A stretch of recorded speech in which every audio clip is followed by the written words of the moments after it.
আমরা প্রশাসনের ভাইদেরকে অনুরোধ জানাচ্ছি, আজকের এই চট্টগ্রাম কক্সবাজার হাইওয়ে সড়ক 6 লেনের উন্নতি করার দাবিতে যে আন্দোলন হচ্ছে, আপনারা আমাদের এই দাবিতে আপনারাও একাত্মতা প্রকাশ করবেন। আমরা বলতে চাচ্ছি, চট্টগ্রাম মহাসড়ক হচ্ছে একটি বাংলাদেশের বাণিজ্যিক রাজধানীর মহাসড়ক। এই মহাসড়কে আপনারা জানেন দৈনিক 30 থেকে 40 হাজার গাড়ি চলাচল করে। আপনারা জানেন এই কক্সবাজার যে সমুদ্র সৈকত বিশ্বের মধ্যেই সর্ববৃহৎ পর্যটক এরিয়া। এই পর্যটক শহরে বিশ্বের প্রতিটি অঞ্চল থেকেই পর্যটকরা আসে, সেটা আমাদের দেশের জন্য সৌভাগ্য। তার দিক থেকে চিন্তা করলে চট্টগ্রাম মহাসড়কটি অত্যন্ত পিছিয়ে। বহির্বিশ্বের যোগাযোগ ব্যবস্থা যদি আমরা চিন্তা করি, তাহলে বাংলাদেশের এই মহাসড়ক অত্যন্ত গুরুত্বপূর্ণ।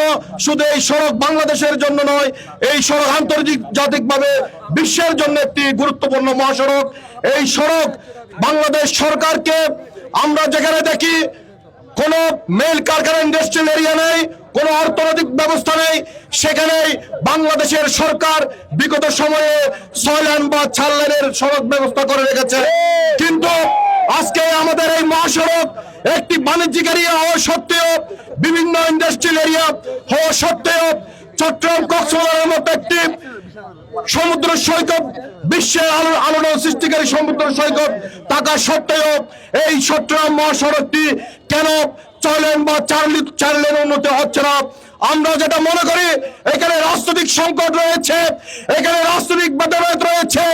বিগত আমলে বিভিন্ন দল সরকার ক্ষমতায় আসলেও তারা এক দল অন্য দলকে ফ্যাসিস্ট মনে করে, ভেদাভেদ করে, তারা এক দলের উপর অন্য দলের আধিপত্য বিস্তার করার জন্য এই মহাসড়কটি না করার নানা রকম অজুহাত সৃষ্টি করে। তাই আমরা রাজনীতির ঊর্ধ্বে উঠে এই অঞ্চলের যাতায়াত ব্যবস্থাকে সুন্দর করার জন্য, এই অঞ্চলের মানুষকে নির্বিঘ্নে যাতায়াত ব্যবস্থা পরিচ্ছন্ন করার জন্য এবং দক্ষিণ চট্টগ্রামবাসীর জন্য যে আমরা একটা মরণ পাথ দেখতেছি, এক বছরে আপনারা জানেন, আমি মিডিয়া ভাইদেরকে এটা কভার করার জন্য বলতেছি, আপনারা জানেন প্রতি বছরে এই সড়কে 1000-এর অধিক মানুষ মৃত্যুবরণ করে, শুধুমাত্র একটি অযাচিত অপরিকল্পিত সড়ক ব্যবস্থার কারণে।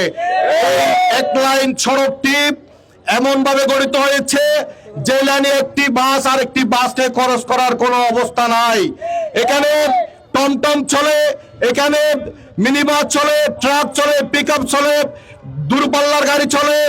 বাংলাদেশের এমন কোনো পরিবহন সেক্টরের গাড়ি নাই এই রাস্তা দিয়ে চলে না, যেখান থেকে সরকার হাজার হাজার কোটি টাকা রাজস্ব নিয়ে যায়। কিন্তু আমরা তার বিপরীতে অবহেলা, কোনো মানুষ যে নিরাপদে চট্টগ্রাম এয়ারপোর্টে যাবে, কোনো মানুষ যে তার ব্যবসার কারণে চট্টগ্রাম বাণিজ্য শহরে যাবে, কোনো মানুষ যে আদালতে যাবে, কোনো মানুষ যে তার কাজ সেরে আসার জন্য চট্টগ্রাম শহর থেকে আবার ফিরে আসবে, অনিশ্চিতভাবে গাড়িতে ওঠে, অনিশ্চিতভাবে সে বাড়িতে আসে। কিন্তু মাঝখানে আমরা হারিয়ে ফেলি বাংলাদেশের উজ্জ্বল নক্ষত্রদের। আমরা ইতিমধ্যে আপনারা দেখতে পেয়েছেন, ঢাকা থেকে আসা অনেক প্রিয় ভাইদেরকে আমরা হারিয়েছি। আমরা হারিয়েছি সরকারি অনেক কর্মকর্তাদের, আমরা হারিয়েছি বাংলাদেশের অনেক সূর্য সন্তানদের, যারা এই বাংলাদেশকে ভবিষ্যতে প্রতিনিধিত্ব করতে পারত।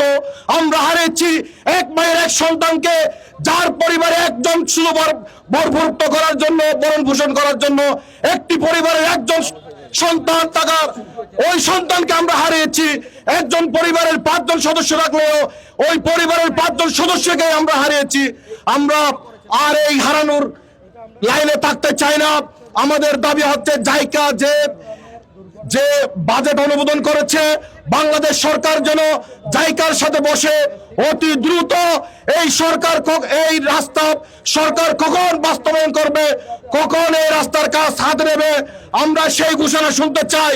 আপনারা কাল বিলম্ব না করে দ্রুত সময়ের মধ্যে এই কাজ শুরু করার জন্য আমরা উদারত আহ্বান জানাচ্ছি। আপনারা ঘোষণা করুন, নয়তো আগামী দিনে এই আন্দোলন আরো দলবল নির্বিশেষে সকল শ্রেণীর পেশার মানুষকে নিয়ে বৃহৎ আন্দোলন আমরা সৃষ্টি করব। সবাইকে ধন্যবাদ জানিয়ে আমার বক্তব্য শেষ করলাম।